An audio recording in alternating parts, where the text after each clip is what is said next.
Une nuit cauchemardesque, un réveil des plus pénibles. Oui, il nous a fallu beaucoup de force, beaucoup de courage pour être là ce midi à la présentation de cette émission de droit des réponses. Face à cette autre horreur, à cette autre atrocité, à cette autre barbarie qui vient de frapper le Cameroun, cette date du samedi 24 octobre 2020 sera à coup sûr gravée en lettres de sang dans l'histoire de la guerre dans le nord-ouest et le sud-ouest, dans l'histoire politique de notre très cher et beau pays. Des enfants partis de chez eux à la recherche du savoir. Des enfants de 9 ans, 10 ans, 11 ans, qui ne demandaient qu'à obtenir un des droits fondamentaux, le droit à l'éducation, qui ont trouvé la mort dans leur salle de classe, dans leur école, assassinés par des barbares. Pourquoi? Au nom de quoi? Dans quel intérêt? Non. Non. Non.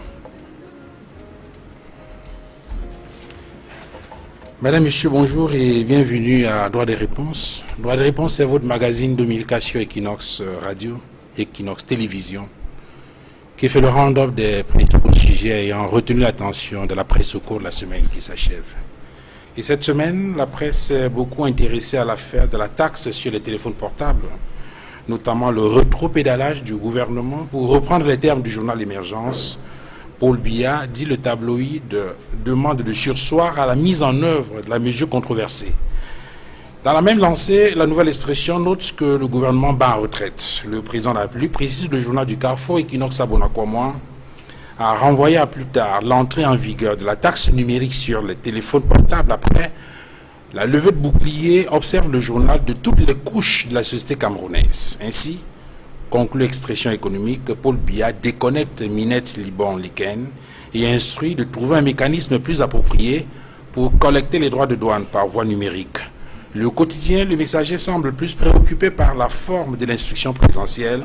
Le ministre d'État, secrétaire général à la présidence de la République, écrit au secrétaire général des services du Premier ministre avec copie au ministre des Finances et au ministre des Télécommunications pour lui dire au Premier ministre que le président de la République a dit qu'il faut surseoir à la mise en œuvre de la collecte par voie numérique des droits de douane et taxes sur les téléphones et terminaux importés. Le journal de la rue des Écoles à Akwa n'y voit ni plus ni moins que la manifestation de la bataille de longs couteaux pour le contrôle de la succession du chef de l'État à la magistrature suprême. Question: quelle peut être la valeur d'un tel document en droit administratif?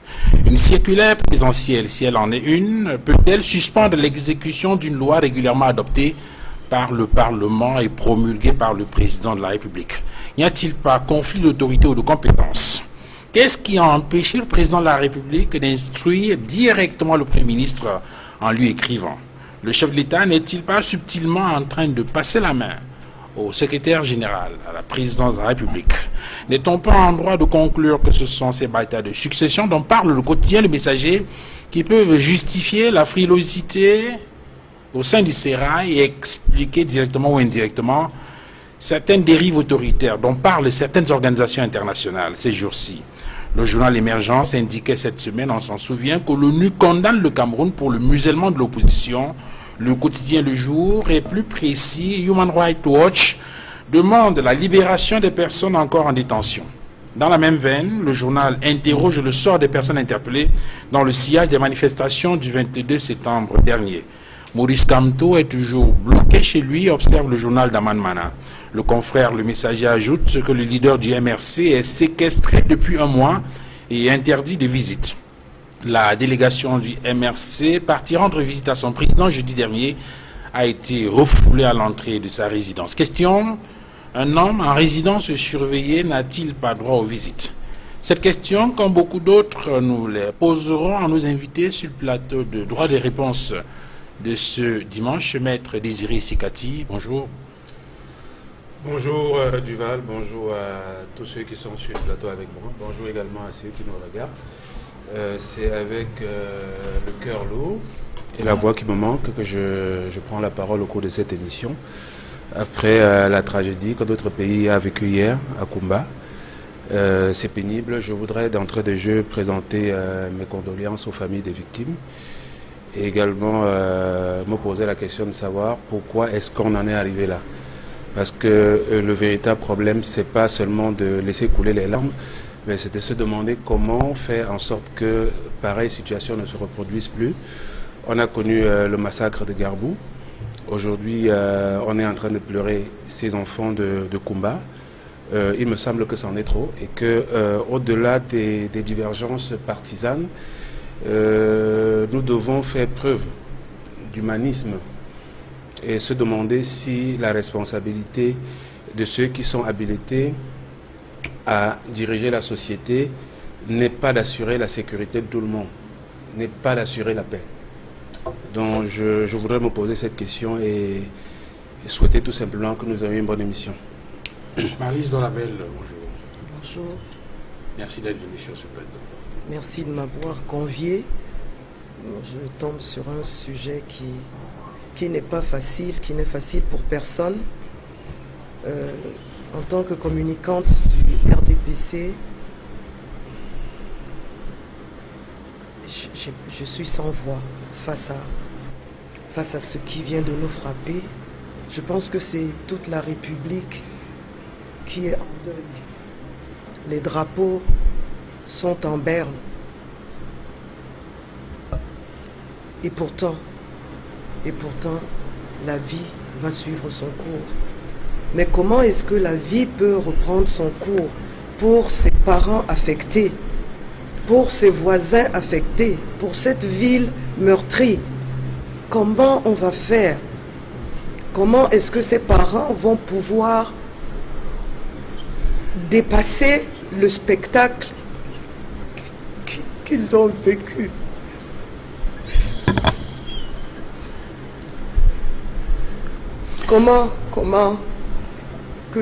Si j'étais le chef de ce plateau, j'aurais souhaité qu'on n'ait que ce seul sujet, parce que pour faire ce deuil, il va nous falloir beaucoup de comment, beaucoup de pourquoi, et surtout, dit Maître Sikati, comment arriver à arrêter ce qui se passe actuellement dans notre pays.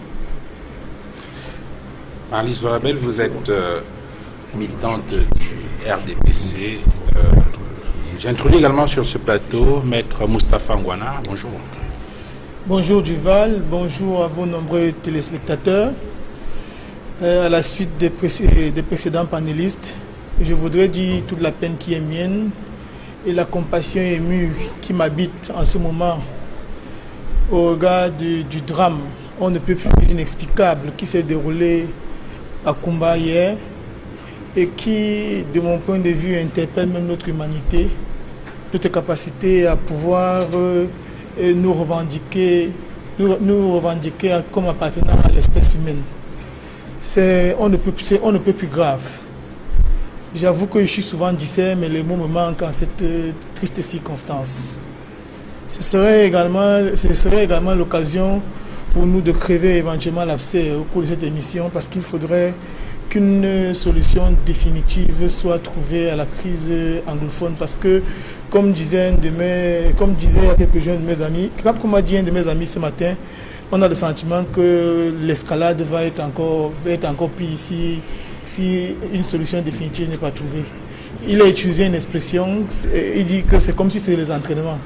Parce qu'on se rend compte que c'est très grave quand même qu'on arrive à avoir le courage de s'attaquer aux enfants, aux innocents. Et rien, je dis bien rien, ne peut justifier qu'une telle barbarie puisse se perpétrer. Quel que soit le motif, le mobile qui habite ceux qui ont agi, je puis dire qu'ils ont déjà tort. Pas le seul fait de s'être attaqué à des innocents, à des enfants qui étaient en quête de savoir, Et c'est aussi l'occasion de dire à tous ces leaders sécessionnistes qui pensent qu'ils pourraient avoir gain de cause en empêchant les enfants d'aller à l'école que je m'inscris totalement en faux. Les enfants doivent pouvoir bénéficier de l'éducation parce qu'il y en a qui, depuis 4 ans et bientôt 5 ans, ne vont pas à l'école. Lorsque la guerre, parce qu'elle finira bien un jour ou s'arrêtera, ce sera une génération de perdus. Donc il faut absolument que le gouvernement de la République puisse apporter une véritable solution au problème qui est connu, celui de la crise anglophone. Donc j'ai le cœur très lourd. J'espère qu'au cours de l'émission, nous pourrons donner notre point de vue sur le sujet. Allez à Jacques Taès. Edmond Kangia, bonjour. Duval Fangwa, comment répondre à votre bonjour après les événements survenus samedi à Kumba? Je n'ai pas le temps des salutations ce jour, contrairement à mes habitudes, parce que l'heure est grave. L'heure est grave. Ce qui s'est passé samedi à Kumba a été innommable, odieux, insoutenable, incompréhensible. Au fond de mon cœur gronde une rage que je ne saurais exprimer, que je ne saurais vous décrire. Parce que ce sont des enfants qui ont été froidement assassinés. 6 enfants ont trouvé la mort après des actes de violence d'individus sans scrupules, d'individus sans cœur qui sont arrivés dans cet établissement scolaire pour leur ôter la vie. Et je tiens à souligner que 7 enfants, 7 autres enfants sont dans un état grave au moment où je m'adresse aux téléspectateurs de droit de réponse. Comment ne pas vous exprimer la haine,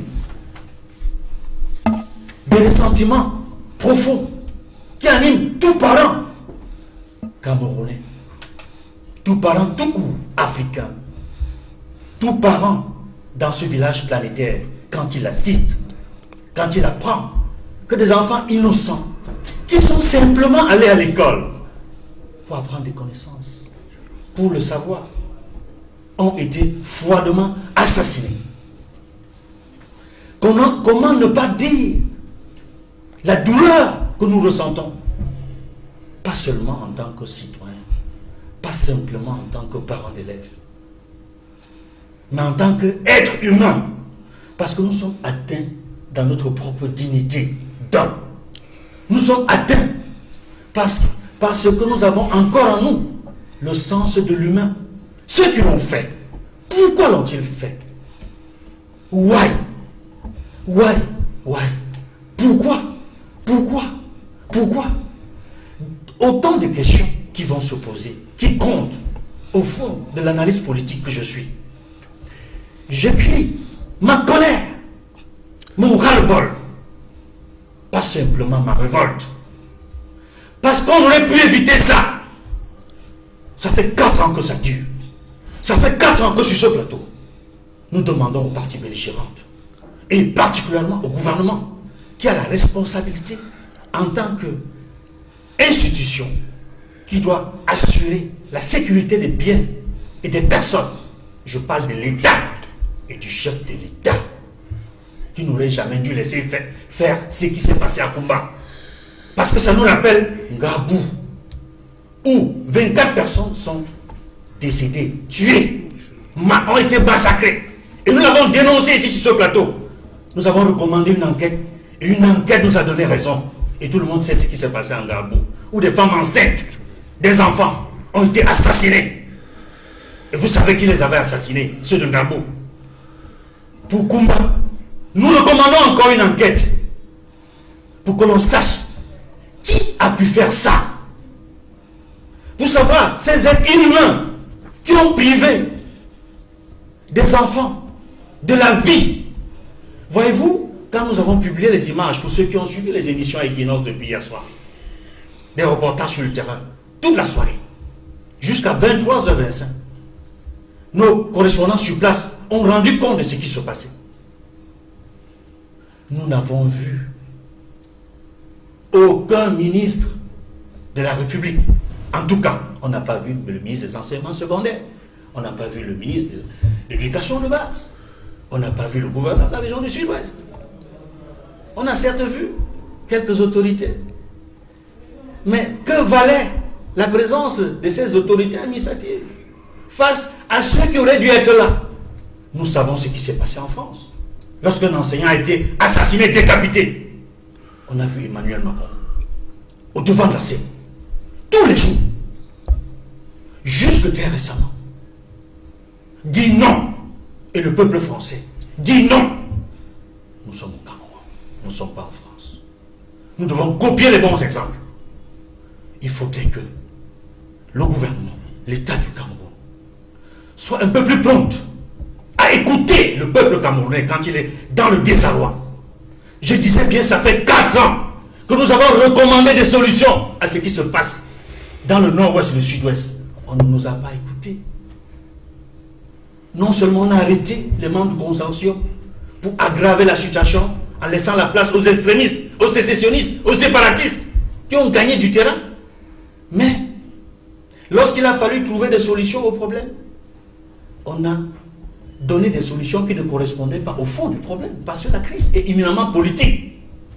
Pendant combien de temps les enfants innocents vont encore être assassinés dans le nord-ouest et le sud-ouest, en Garbou comme à Kumba?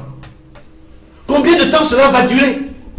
Il faudrait que des centaines et des milliers d'enfants soient assassinés pour que le gouvernement réagisse avec toute l'efficacité que cela convient. Non, je voudrais dire que la solution n'est pas, n'est plus, et n'a jamais été militaire. Parce que si la solution était militaire, on en serait sorti. On tourne en rond. Je voudrais dire, M. Fangwa, que je me demande si nous sommes encore dans un pays gouverné. Parce que quand on est dans un pays gouverné, cela ne peut pas se passer ainsi, de manière répétitive. J'ai mal du Val-Fangwa. Je voudrais dire qu'aujourd'hui, je n'ai pas eu le courage de regarder mes propres enfants en face. Parce que quand je les ai regardés avant de sortir ce matin, j'ai pensé à ces enfants assassinés. Ça aurait pu être les miens, ça aurait pu être les vôtres. Je comprends votre colère et votre cri de cœur, Edmond Kamgia. Et je le comprends d'autant plus que moi également, au-delà de ce que je fais, chez Equinox, je suis enseignant. Et enseignant au collège Liberman. Je me demande comment je regarderai ces enfants demain matin en arrivant à l'école. Donc là, j'imagine que j'aurais pu être là, devant eux, quand ces barbares sont arrivés pour assassiner ces enfants. 9 ans, 10 ans, 11 ans. Maître Moustapha Ngwana, il y a eu une Garbou le 14 février 2020. Une vingtaine de personnes, dont une femme enceinte, assassinée, brûlée. Aujourd'hui, il y a Kumba. Et entre-temps, il y a eu d'autres atrocités. Je ne voudrais pas rappeler le cas de l'assassinat d'un bébé appartenant à la nommée Martha. C'était le 20 mai 2020. Il y a le cas de cet enseignant, Olivier Wundai, qui a été décapité. C'était le 21 mai 2019. Il y a encore ces images de Florence Ayafort, cette gardienne de prison, qui a été assassinée, le corps traîné sur plusieurs mètres. C'était le 29 septembre 2019. Là, est-ce qu'on n'a pas franchi le Rubicon, Maître Moustapha Ngwana? Je crois que nous avons franchi le Rubicon il y a très longtemps. On a franchi le Rubicon il y a très longtemps parce que chaque mort est une mort de trop. Je crois que la République ne peut pas se permettre de perdre ces bras valeureux, parce que la plupart de ces personnes que vous désignez là sont des personnes qui sont mortes carrément à la fleur de l'âge. Donc on a de mon point de vue franchi le Rubicon il y a très très longtemps. Mais malheureusement, ce qui m'énerve le plus, c'est l'incapacité que nous avons, nous, les francophones, à pouvoir mettre en perspective notre capacité d'indignation. Parce que j'ai le sentiment que si les événements du nord-ouest et du sud-ouest perdurent tel que c'est le cas aujourd'hui, c'est également dû à l'inaction des Camerounais de la zone francophone. Parce qu'on a le sentiment que cette crise serait une crise qui affecterait au plus fort seulement les anglophones. Pourtant, nous tous, nous payons le prix fort. Peut-être que c'est le phénomène que vous appelez, vous, les journalistes de mort kilométrique. Mais il faut que les francophones, les Camerounais d'expression francophone, puissent comprendre qu'il faut absolument que nous puissions tous ensemble mettre les mains dans le cambouis pour qu'une solution définitive soit apportée à la crise anglophone. Il y a eu un délitement du sentiment de l'État-nation, de cette capacité pour tous les Camerounais à pouvoir vivre ensemble. C'est que ça légitime à bien des égards la position de certains anglophones qui estiment qu'ils ne doivent plus rester dans cette union que nous avons scellée depuis 1961. Il faut que les francophones puissent également s'indigner. Il faut que les francophones puissent participer à l'effort de construction nationale. Parce que je crois que les combats malheureusement, qui sont menés par les anglophones aujourd'hui, est en train d'être dévoyé par les extrémistes de tous les camps. Parce que j'appartiens à une formation politique pour qui le fédéralisme est la panacée. C'est le remède, je ne vais pas dire remède miracle, c'est le remède qui peut résoudre de manière définitive la crise anglophone. Pour un pays comme le nôtre, qui est un pays, j'ai envie de dire, multiculturel, avec une diversité sociologique importante, il est absolument nécessaire de pouvoir tendre l'oreille aux revendications qui sont formulées par les anglophones. Quand vous dites qu'on a franchi le Rubicon, vous ne croyez pas si bien le dire. C'est depuis fort longtemps.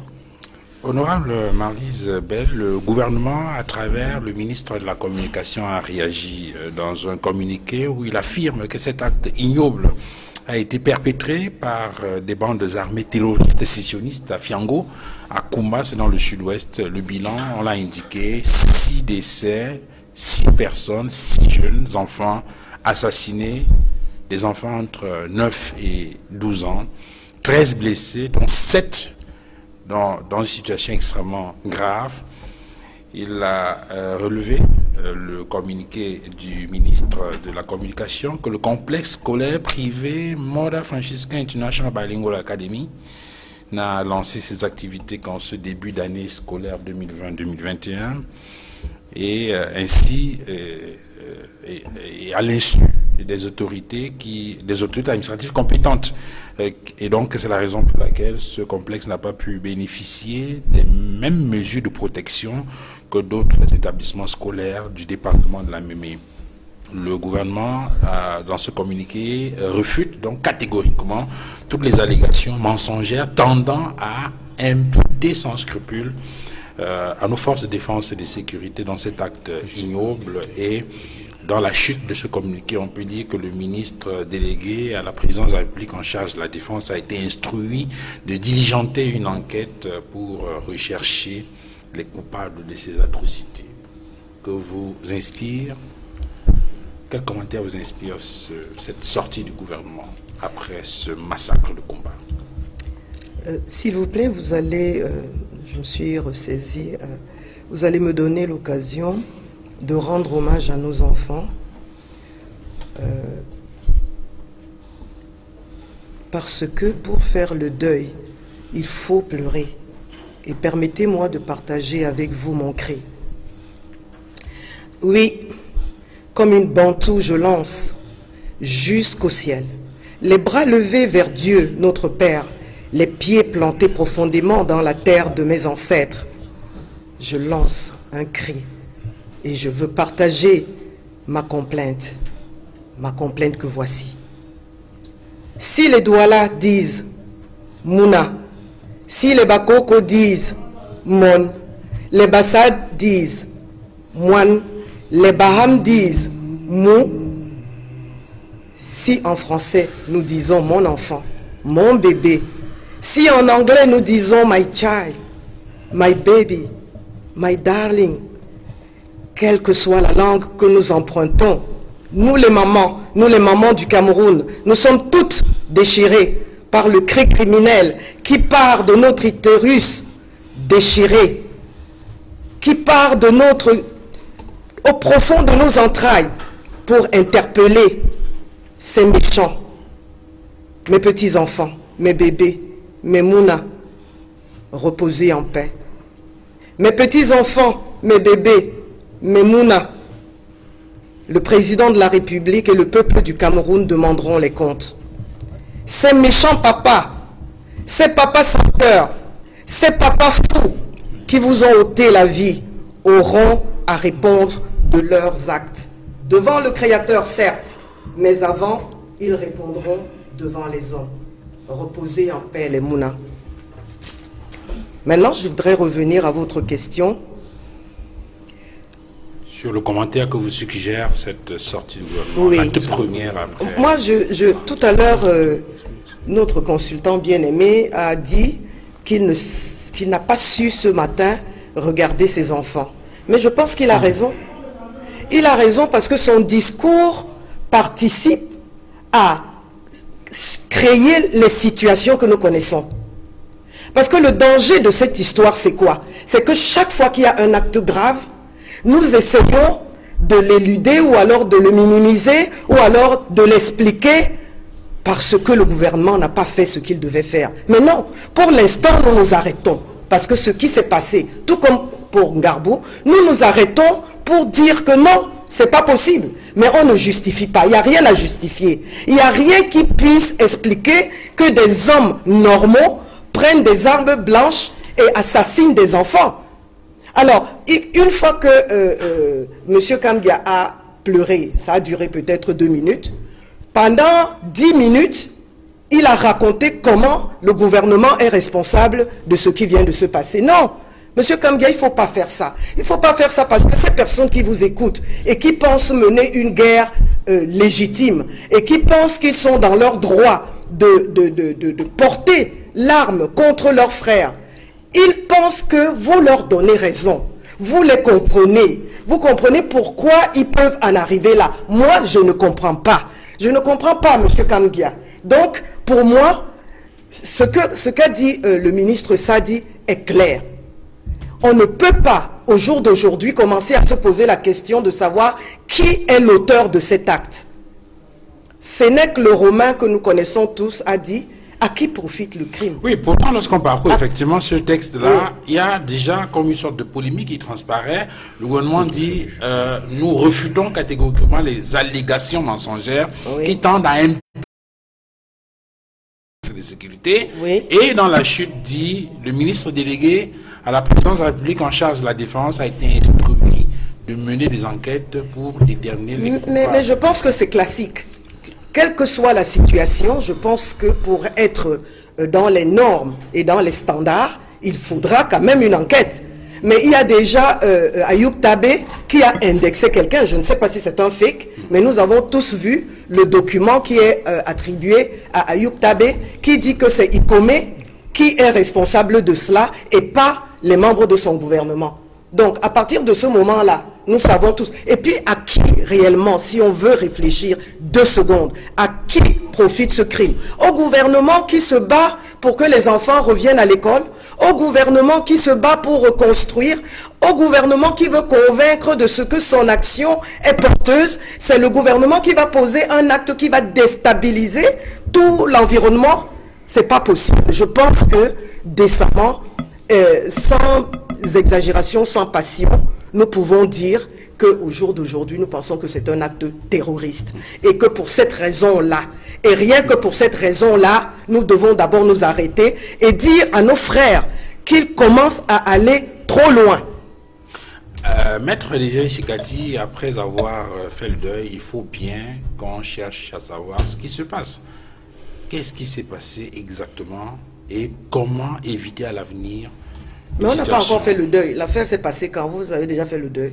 Je vois que vous êtes tous en noir, non? Mais je pense qu'on a le devoir de mettre les couleurs qui peuvent scier à l'événement. Je ne suis pas persuadé qu'il faut forcément attendre le moment de l'inhumation de ces jeunes enfants pour porter le noir. Ce qui est certain, c'est qu'on est en deuil. Vous savez, Monsieur Duval, moi, je ne suis pas un enquêteur. Je n'ai pas les moyens de savoir qui est à l'origine de ces massacres-là. Mais ce qui est certain, c'est qu'il y a des jeunes enfants qui ont été tués. Et la véritable question qu'on doit se poser, c'est celle de savoir, est-ce qu'on doit se contenter de faire couler les larmes et attendre que demain ça se reproduise, ou bien à défaut, il faut se poser la question de savoir pourquoi est-ce qu'on en est arrivé là. Comment faire pour que ça s'arrête? Parce que le vrai enjeu, c'est ça. Le vrai enjeu, c'est ça. Tout à l'heure, Maître Ngwana a dit quelque chose que je ne partage pas. C'est-à-dire, il a semblé dire que la crise anglophone perdure parce que les francophones ne démontrent pas leur sentiment de solidarité. Entre autres. Entre autres, oui. Moi je pense que vous avez tort de dire ça parce que vous savez très bien qu'on est dans un pays où le droit à l'expression des opinions individuelles est totalement interdit. Je veux dire du moins l'expression publique. Et vous savez également que si l'occasion était donnée à chaque Camerounais francophone d'exprimer publiquement son sentiment par rapport à la crise anglophone, je peux vous assurer que 99% des francophones diraient qu'ils ne sont pas contents de la façon dont cette crise est gérée par le gouvernement. C'est-à-dire que le recours à la guerre n'est pas le moyen par lequel la crise anglophone doit prendre fin.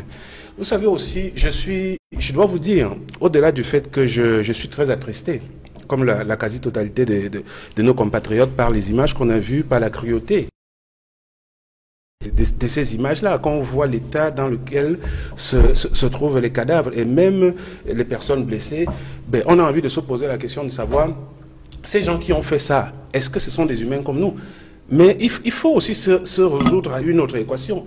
Est-ce que dans un environnement de guerre, est-ce qu'il appartient à une partie belligérante de dire à l'autre partie belligérante comment elle va se comporter? Parce que quand j'écoute Madame Douala Bell, j'ai l'impression que elle pense que le régime a la possibilité de se positionner en conseiller armé des séparatistes. Dans toutes les guerres, on sait qu'il y a des dérives. Lorsque vous vous engagez déjà dans une guerre, sachez qu'il y aura des dégâts collatéraux importants. Donc la meilleure chose qu'il faille faire, c'est d'éviter la guerre. Lorsque la possibilité de régler la crise autrement se présente. Vous savez, moi je suis révolté. Vraiment révolté parce que on se souvient que le président Biya a déclaré la guerre. Il a dit que le régime allait faire la guerre aux séparatistes. Tout le monde l'a écouté. Ça veut dire que le Nozo aujourd'hui est une zone de guerre. Mais la question que je me pose, c'est comment ça se fait que l'on autorise les enfants à retourner à l'école sans s'assurer que l'armée a les moyens de protéger ces enfants-là dans les écoles? Non, mais attention, il y a la réponse à votre question dans le communiqué du gouvernement. Non, il y a pas... Laissez-moi finir, s'il vous plaît. Je vais juste vous relancer, vous allez... Non, laissez-moi finir parce que justement, je devais en venir. Okay. Lorsque j'écoute Monsieur le ministre de la Communication dire que le gouvernement n'était pas au courant de l'existence de cette école, moi, je suis vraiment ahuri. Parce que le processus de création d'une école au Cameroun est connu. Il y a des agréments qui sont délivrés. S'agissant d'un établissement d'enseignement primaire, il me semble, il y a des agréments, en tout cas que ce soit primaire ou secondaire. Il y a une autorisation de création, il y a des agréments, des autorisations. Puis une autorisation de fonctionnement. Il y a des autorisations administratives qui sont délivrées par les autorités administratives. Ça veut dire que je vois mal les responsables de cet établissement scolaire qui est situé à Kumba commencer à exercer sans que le délégué départemental de la MEME soit au courant. Et en plus, l'établissement moderne Francisca se trouve pratiquement en plein centre-ville de Kumba. L'école a repris au début de ce mois. Ça veut dire que ça fait pratiquement 3 semaines que les enfants vont à l'école. Je suppose que les membres du gouvernement, du moins les ministères en charge de ce département-là, n'étaient pas au courant de ce que l'école avait ouvert, mais il me semble quand même que après 3 semaines, lorsqu'une école, même clandestine, ouvre, tout le monde au courant. On a souvent vu des décisions du ministre des enseignements secondaires, de l'éducation de base, qui fermaient certaines écoles après la rentrée. Donc, le ministre de la Communication veut nous faire croire que cette école était une école clandestine. Et c'est pourquoi je dis ça, c'est du sadisme.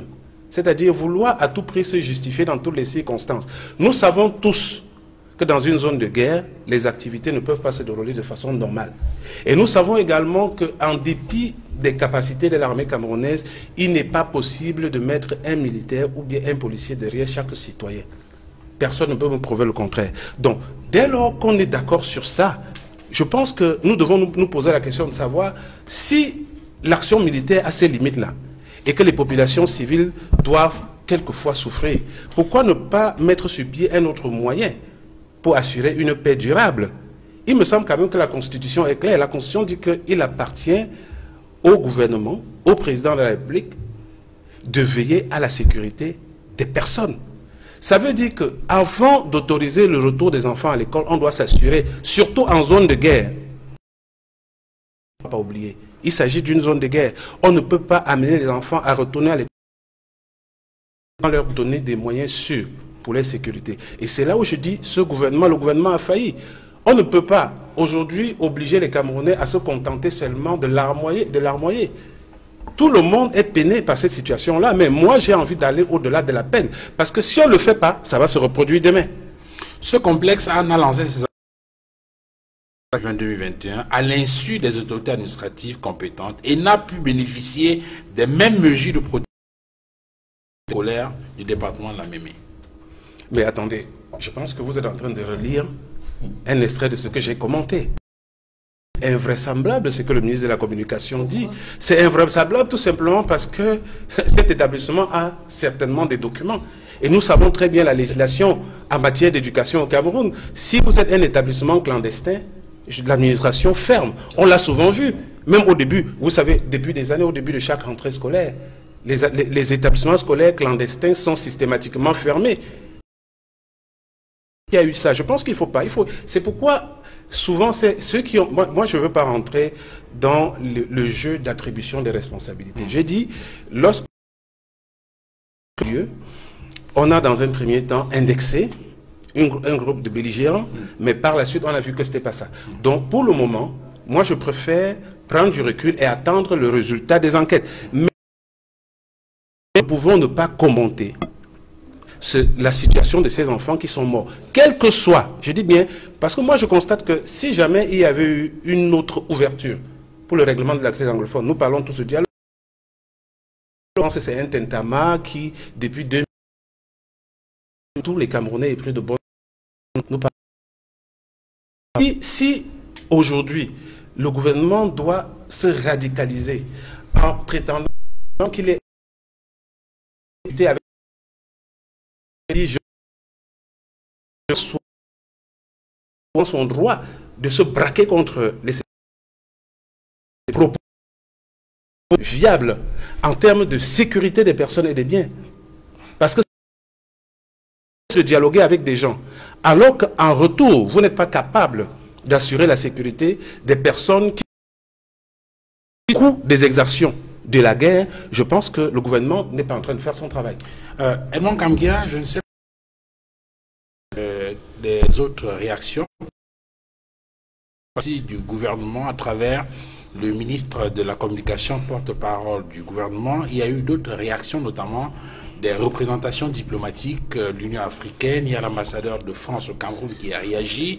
Il y a l'ambassadeur des États-Unis au Cameroun qui a écrit. Je ne sais pas si vous avez parcouru ces réactions, mais on note que ces chefs de mission diplomatique adressent leurs condoléances aux familles et non au gouvernement. Il me semble que très souvent, dans les usages, en pareille circonstance, ils adressent leurs condoléances au gouvernement de répercuter ces doléances-là aux familles. Est-ce que c'est un détail? C'est un détail très important en matière diplomatique. Mais avant de répondre à cette question, je vais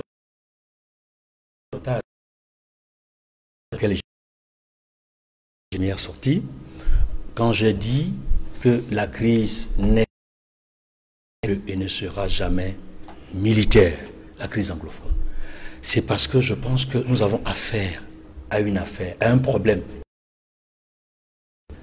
et que la solution, on parle d'une solution politique, c'est parce que pendant 4 ans sur ce plateau, nous n'avons cessé de marteler l'idée selon laquelle il faudrait que les partis concernés s'assoient autour d'une table, en discutent dans la sérénité et parviennent probablement soit à un consensus, soit à une véritable solution qui permet de ramener le cessez-le-feu et puis le règlement du Pourquoi l'aspect politique? C'est parce que nous savons tous, après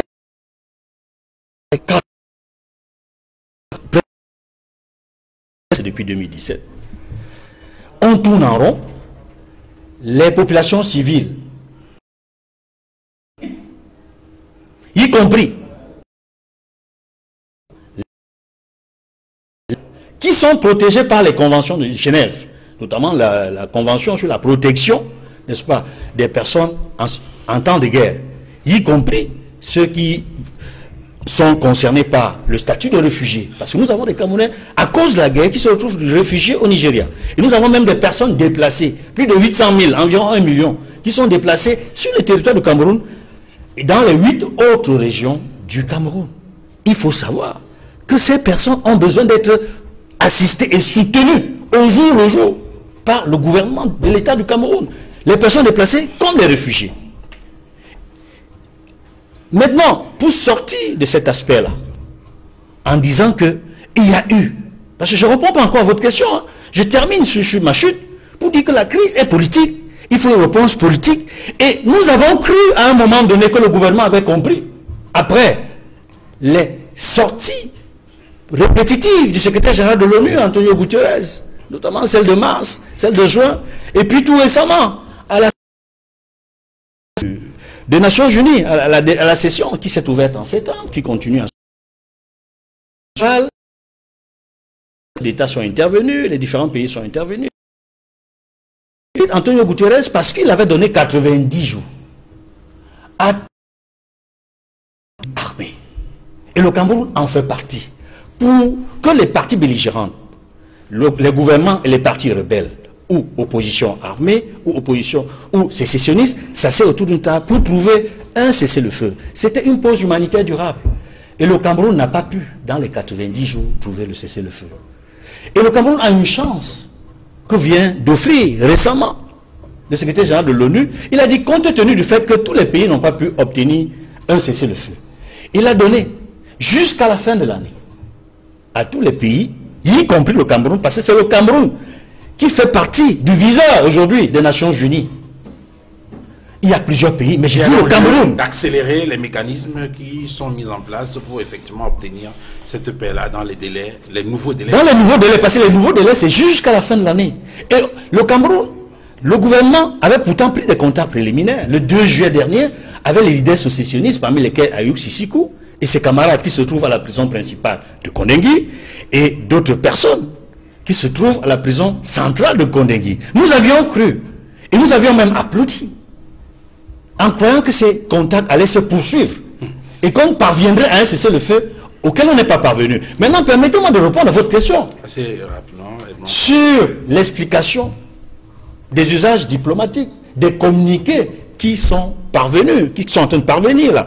Les pays occidentaux, les pays amis, sont en train de réagir en adressant leurs condoléances. Et la plupart d'entre eux adressent leurs condoléances uniquement et exclusivement aux familles éplorées et non pas au gouvernement. Les usages veulent que non seulement ces pays amis, dans leur communiqué, adressent leurs condoléances aux familles concernées, aux familles éplorées, à la nation camerounaise, mais aussi au gouvernement.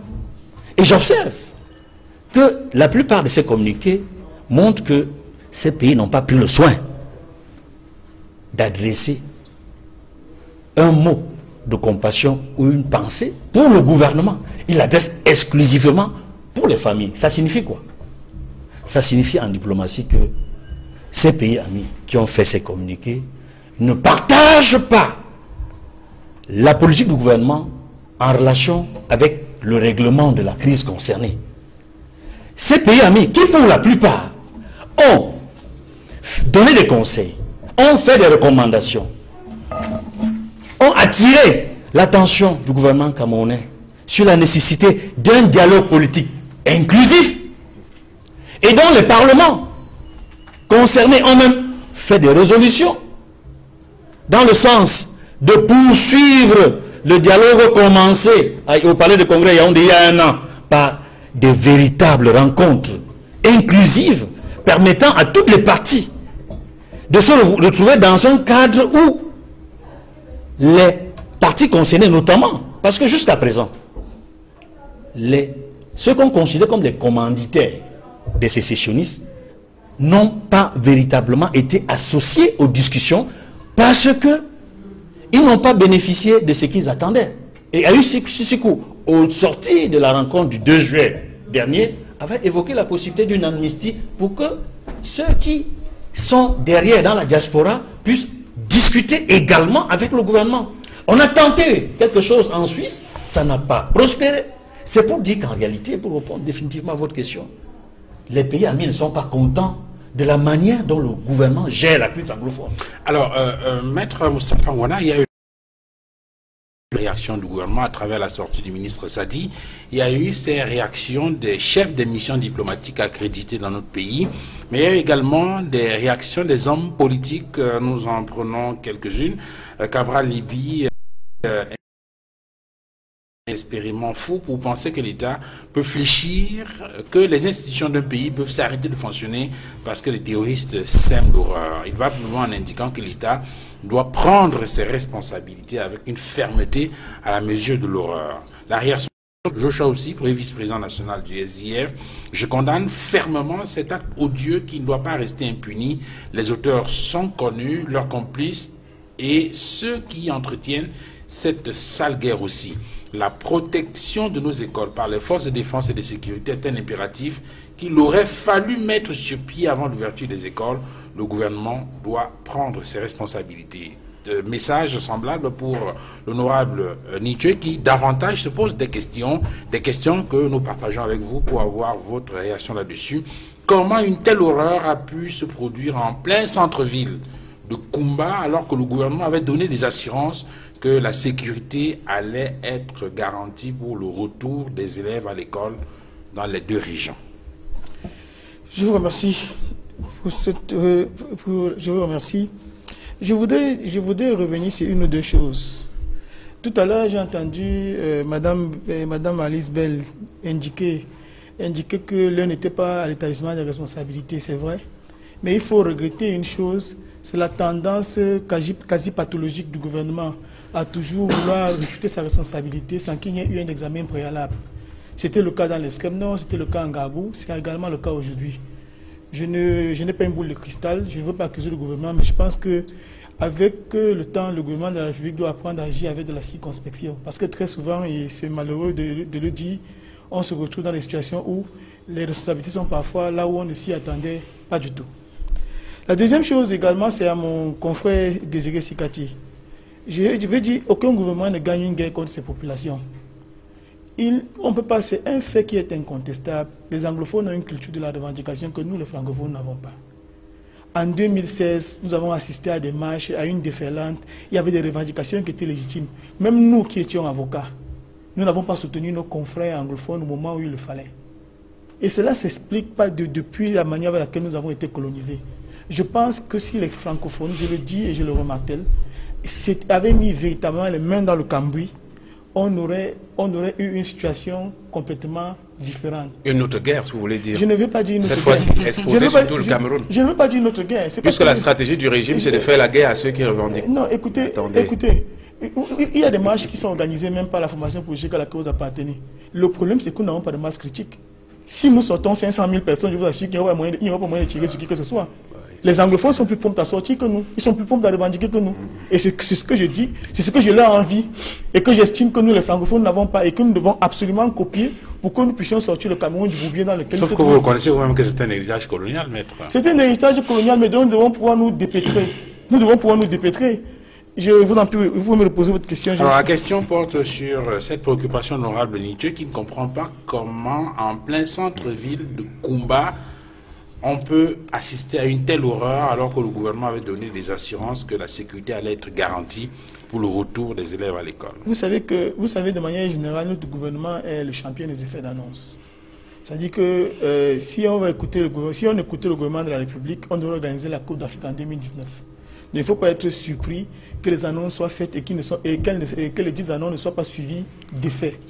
Nous assistons malheureusement à un navire qui n'a plus de capitaine.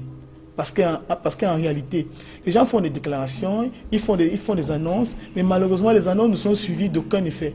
Vous pouvez vous rendre compte que c'est en pleine, ce n'est pas une école qui est dans un coin reculé de la Mémé, c'est une école qui est en plein centre-ville.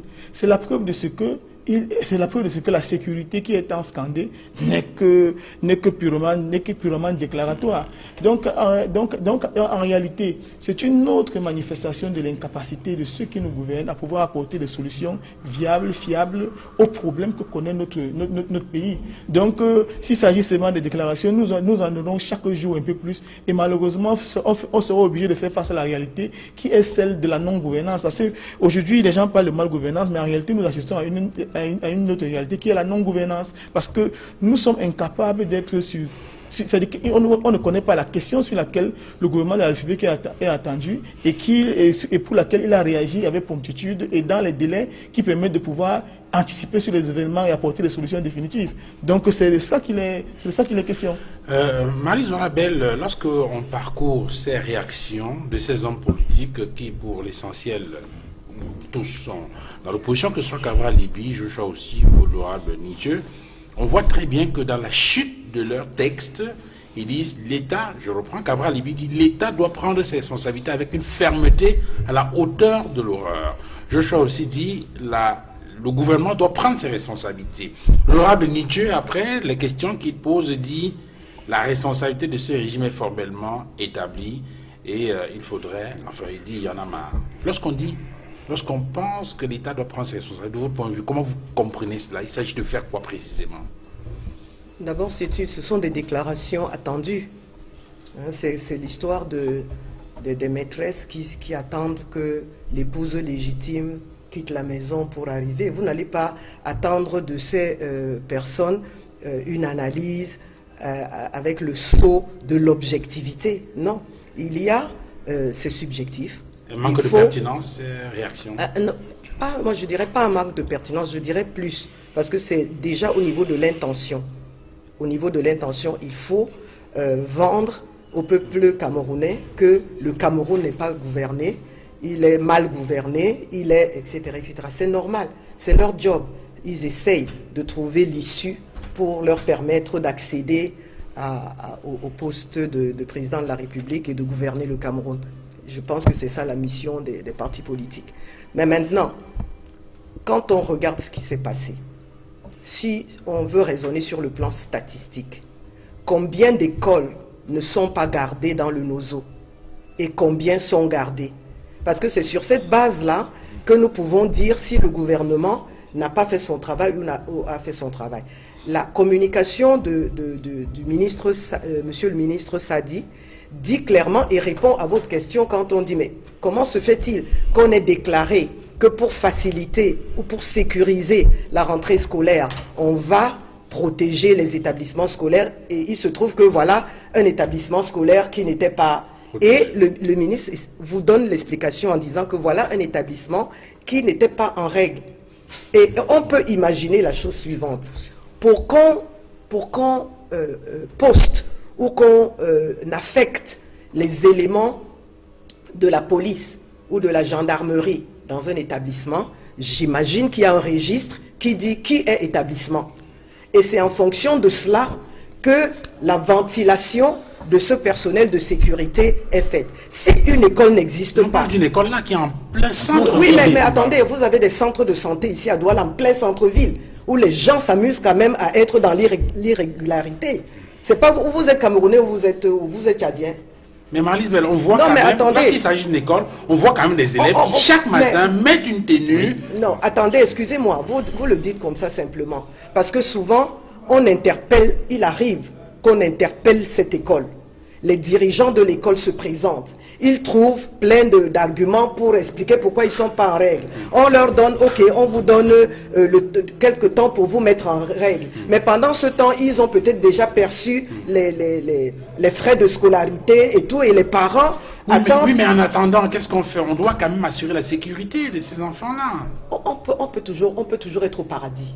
Et je pense que notre job, c'est d'être au paradis, n'est-ce pas? Le job des gouvernements, c'est d'être au paradis, c'est-à-dire c'est d'être efficace, performant et partout. Mais il peut arriver aussi, et admettez-le, et ce n'est pas ça qu'on va mettre comme fait majeur. Si cette école-là n'était pas une école en règle, il faut commencer par ces dirigeants qui s'amusent avec la vie des enfants des autres. Il faut également interpeller ces parents qui, bon, on peut leur trouver des circonstances atténuantes parce que l'offre scolaire peut être... Au regard du contexte. Voilà, peut être pauvre. Et donc, ils vont là où ils trouvent des bancs et quelques maîtres. Mais un parent doit aussi s'assurer que son enfant va dans un lieu sécurisé. Une école qui n'est pas reconnue par l'État du Cameroun ne doit pas avoir d'élèves. Bon, maintenant, ça nous est arrivé à nous tous. On va simplement dire la chose suivante. La guerre, parce qu'effectivement, c'est la guerre, c'est le terrorisme, voilà, c'est le terrorisme, ce n'est même pas une vraie guerre, c'est le terrorisme, parce que dans une guerre, il y a des armées bien identifiées, avec des tenues, avec une organisation stratégique au sommet, et puis les soldats en bas, etc. Là, on ne sait pas, c'est une nébuleuse, comme on l'a souvent dit. Donc c'est une guerre compliquée. Ce n'est pas une guerre facile. Et si elle était facile, je pense qu'on l'aurait déjà arrêtée. Et si, pour l'arrêter, il faut disséminer tous ces enfants qui sont dans les forêts, là, qui se cachent, je pense que le président ne peut pas admettre une chose pareille. Si jusqu'à maintenant ça ne s'est pas fait, c'est parce que pour lui, la solution n'est pas de tuer ces enfants qui sont enrôlés dans cette guerre et qui s'y retrouvent quelquefois eux-mêmes victimes de cet enrôlement. Il faut bien trouver une solution. Voilà, c'est pour ça que je dis donc que nos hommes politiques qui interpellent le gouvernement, il faut qu'ils soient plus clairs que ça. Parce que c'est facile à dire, c'est facile de dire que oui, il faut que le gouvernement prenne ses responsabilités. Alors, qu'ils nous fassent aussi des propositions qu'on voit. Parce que leur proposition, c'est se mettre autour d'une table.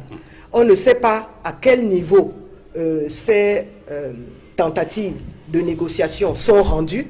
Nous ne connaissons pas, nous n'avons pas les faits, nous n'avons pas les données pour pouvoir dire où ils en sont, s'ils ont avancé ou pas. Mais je voudrais profiter de ce que j'ai le micro pour interpeller Ayoub Tabé, pour lui dire la chose suivante. Vous avez beaucoup cité ce dimanche.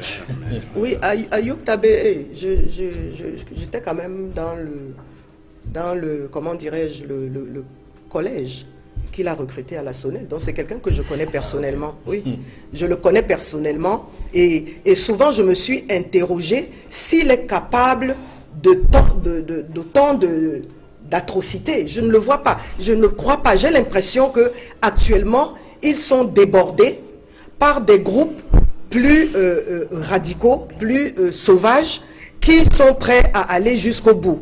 Et je soupçonne aussi que le Conseil de sécurité annoncé soit aussi peut-être un argument qui peut justifier que les belligérants, que les terroristes aillent aussi loin. Parce que quand ils vont aussi loin, ils irritent donc la communauté internationale et ils espèrent qu'au moment où siégera le Conseil, cette question sera abordée peut-être. Mais je dis qu'ils ont tort. Ils ne prospéreront pas. Ce n'est pas comme ça qu'eux non plus pourront prospérer.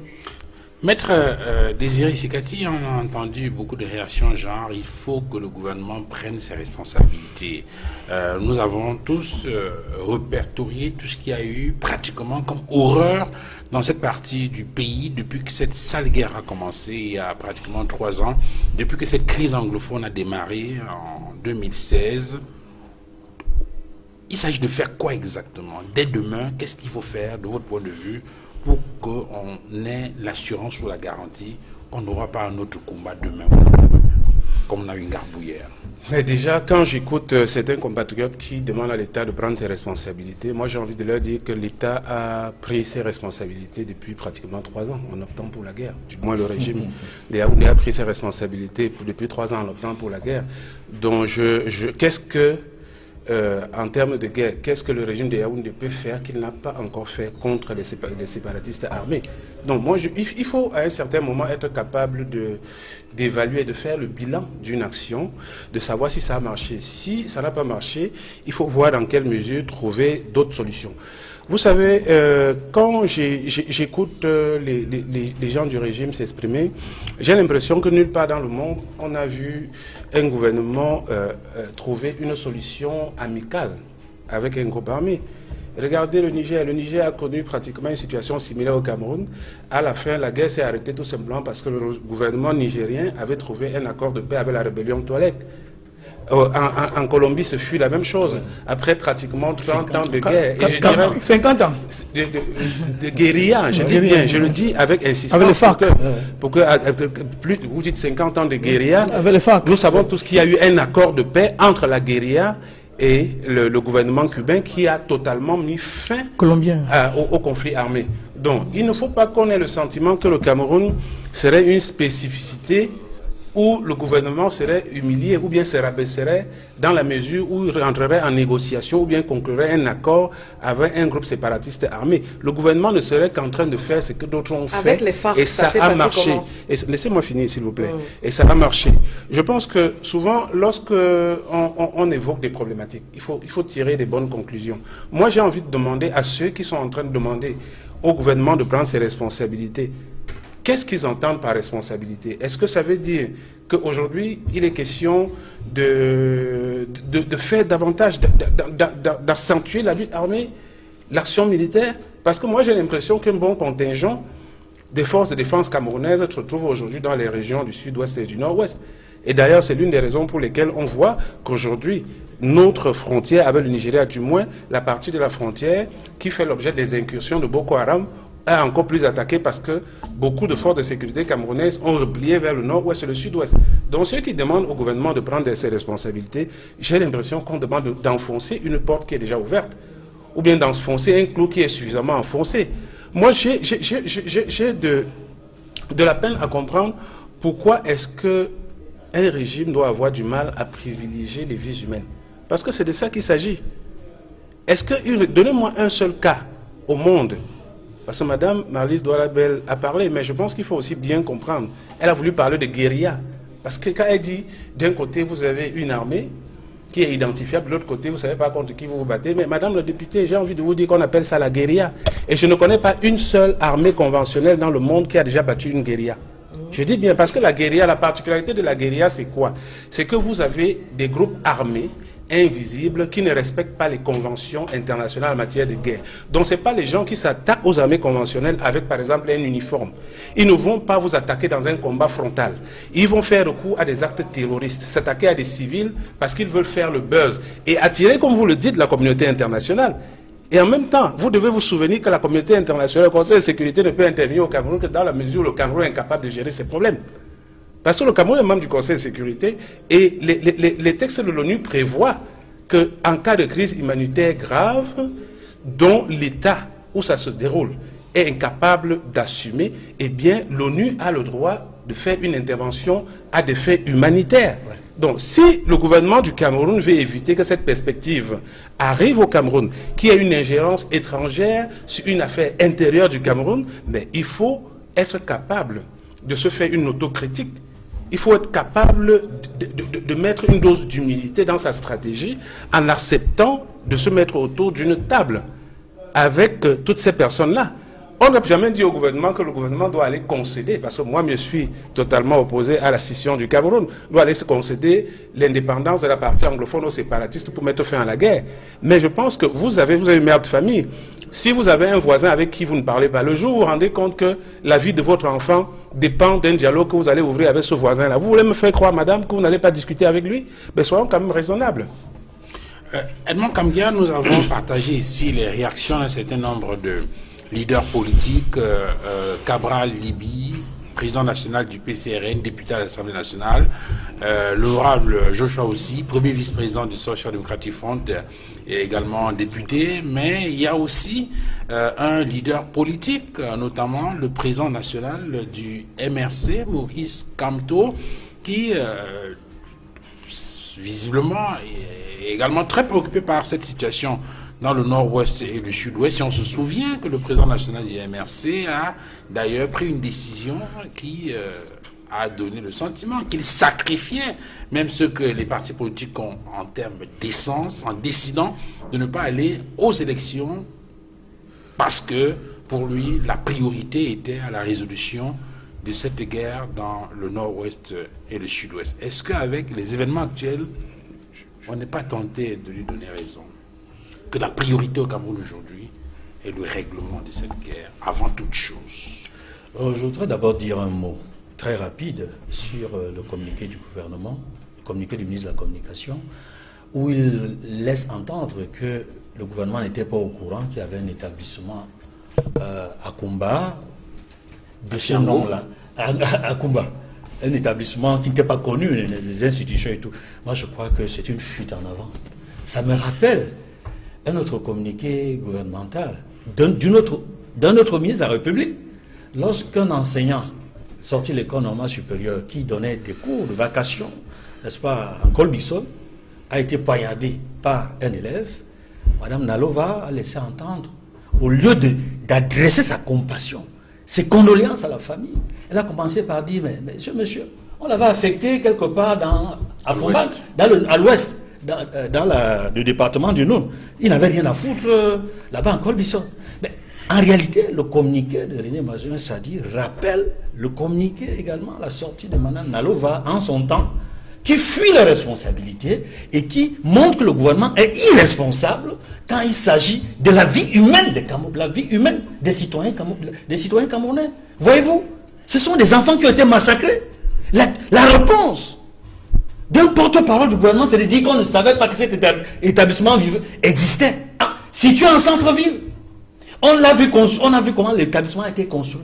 On a vu comment l'établissement s'est mis à fonctionner. On a vu comment des enfants allaient, accompagnés par leurs parents, déposer les enfants dans cet établissement. Le gouvernement nous laisse entendre qu'il n'était pas au courant que cet établissement existait.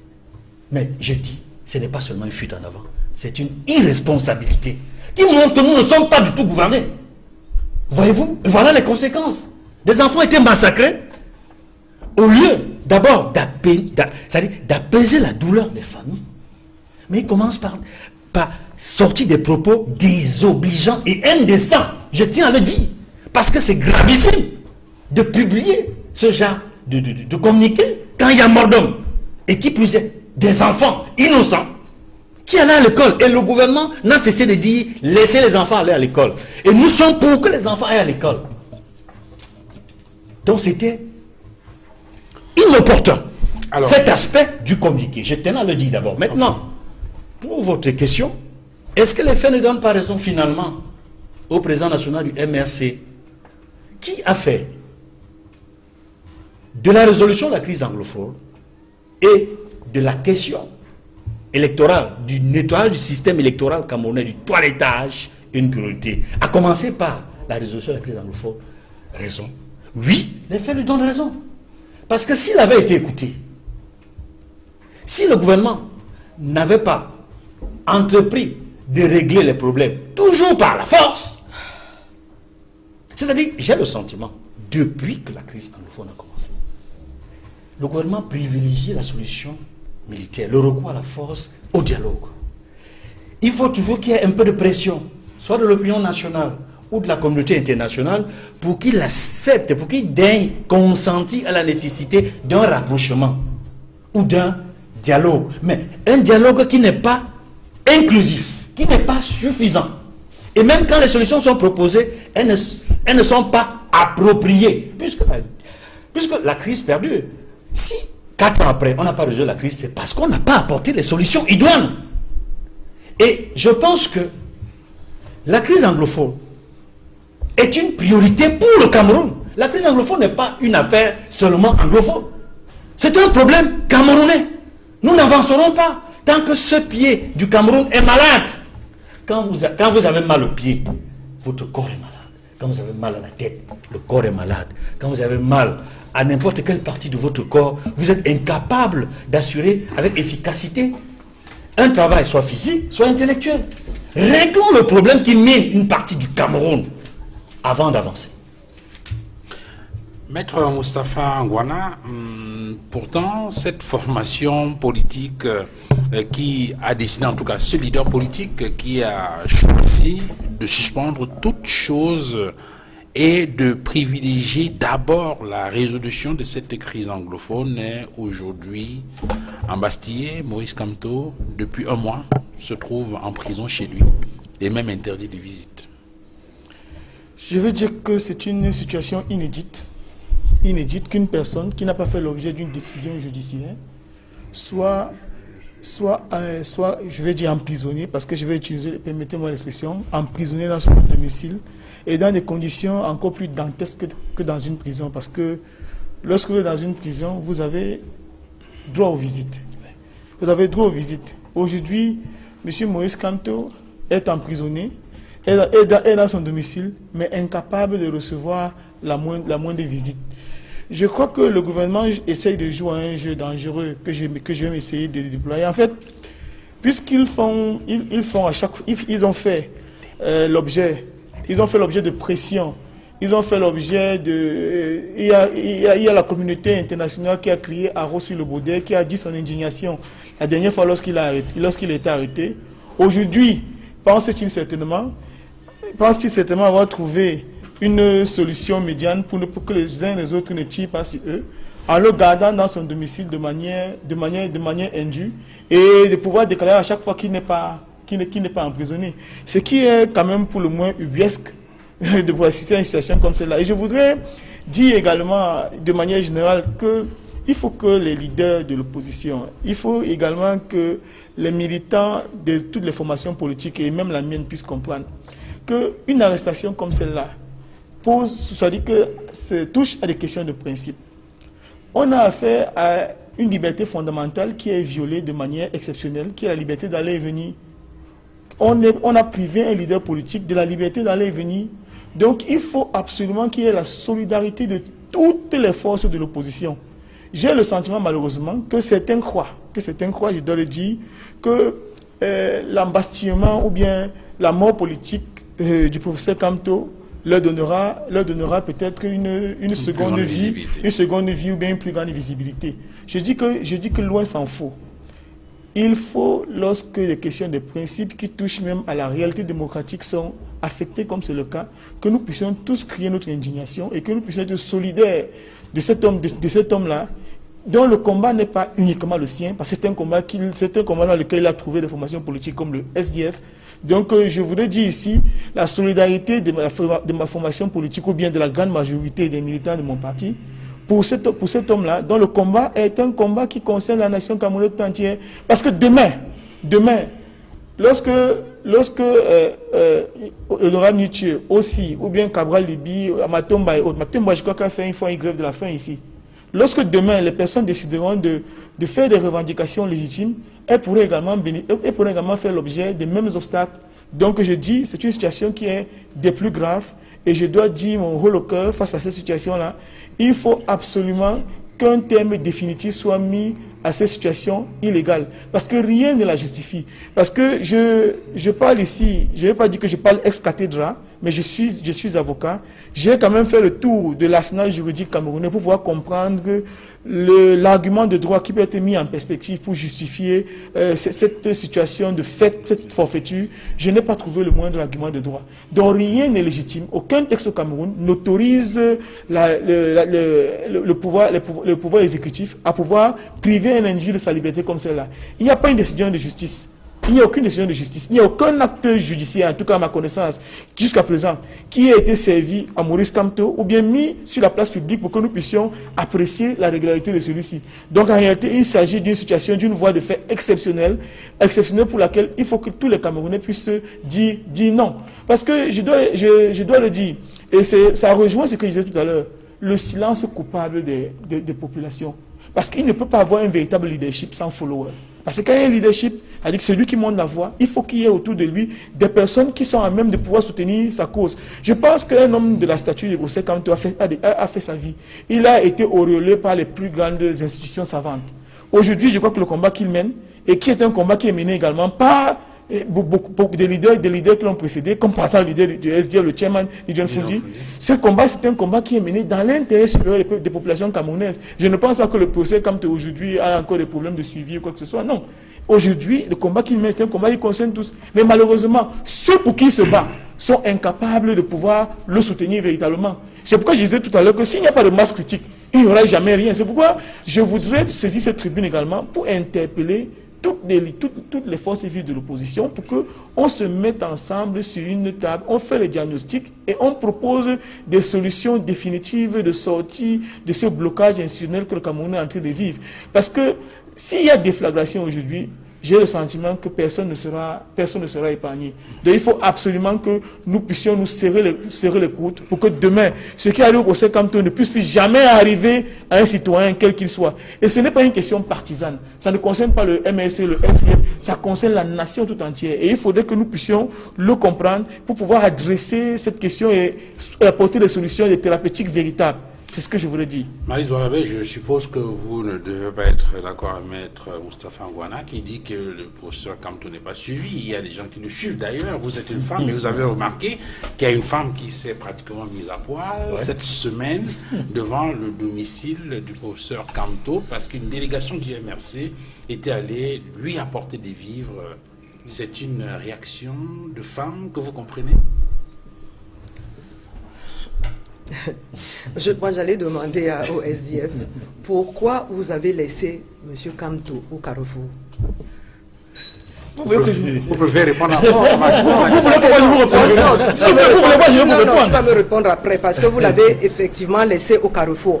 Et vous ne lui avez pas dit sérieusement qu'il empruntait un chemin rocailleux.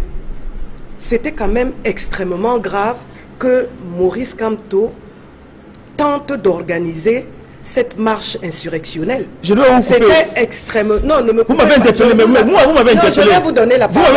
Vous m'avez interpellé, je me dois de vous dire une chose. Je vais vous passer la parole. Vous m'avez interpellé. Mais puisque je vous ai interpellé, je vais vous passer la parole. D'accord? Alors, je dis la chose suivante. Monsieur Kamto a pris sur lui le risque d'organiser une marche insurrectionnelle.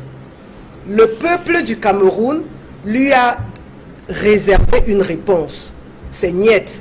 Nous ne sommes pas avec vous, président Kamto. La preuve, vous-même, vous l'avez dit sur ce plateau, ces marches ont pratiquement, c'était des avortements. Donc, vous devez tous intégrer. Je n'ai pas entendu le mot avortement sur ce plateau. Enfin, j'ai juste vous avez paraphrasé. Il a dit que ces marches n'ont pas eu de succès. Je ne l'ai jamais dit. Si, ici sur le plateau. Vous l'avez dit à Zikati. Il n'y a pas eu la masse critique. Vous l'avez dit. La masse critique, je n'ai pas dit qu'il y a eu la masse critique. Non, parce qu'on a dû braver les militaires. On a dû braver les forces de l'ordre. Ils ont fait. Écoutez, est-ce que tu as marché? La question se pose pas à ce niveau-là. Ça se pose à ce niveau-là. La question se pose à ce niveau-là. Vous avez arrêté 600 personnes, ils sont en Bastille. Attendez. Face à une dictature, face à une dictature, 600 personnes qui ont marché, c'est un succès, je vous le dis. C'est un succès pour quand on a une dictature. Dans les vrais succès, c'est pas 600 personnes qui marchent. Qui ont été arrêtés, j'ai dit. Je dis 600 personnes. Moi, je ne sais pas s'il y a 600 personnes. Maryse, si vous avez répondu directement à ma question, n'en serait pas là. Non, mais il faut que de temps en temps, ils me disent où il en est. Alors, sur la question de cette dame, je veux lui répondre. C'est mise à poil. Oui, pour cette question, d'abord, en tant que femme, comment vous regardez ça? Je ne vois pas pourquoi c'est à moi, la femme, qu'on pose cette question. Généralement, c'est les hommes qui regardent les femmes, et c'est les femmes qui regardent les hommes. On n'est pas là. Donc, vraiment. Vous avez réussi à nous arracher un sourire chez ce plateau. Oui, malgré le deuil que nous portons tous. Mais, comme j'étais en train de dire, cette femme a choisi son mode d'expression. Ok? Bon, il n'est pas très, j'allais dire, il n'est pas très facile à normer. Parce que même les femmes qui gardaient Ni John Fundi à Bamenda, c'était d'abord une catégorie de femmes, c'est-à-dire des mamans, des femmes, des grands-mères. Deuxièmement, ça se passait devant sa maison. Elle ne se baladait pas dans la rue à vociférer, à crier. Moi, j'ai trouvé que cette femme avait certainement de la colère, mais que son acte ne pouvait pas être porteur d'émotions positives.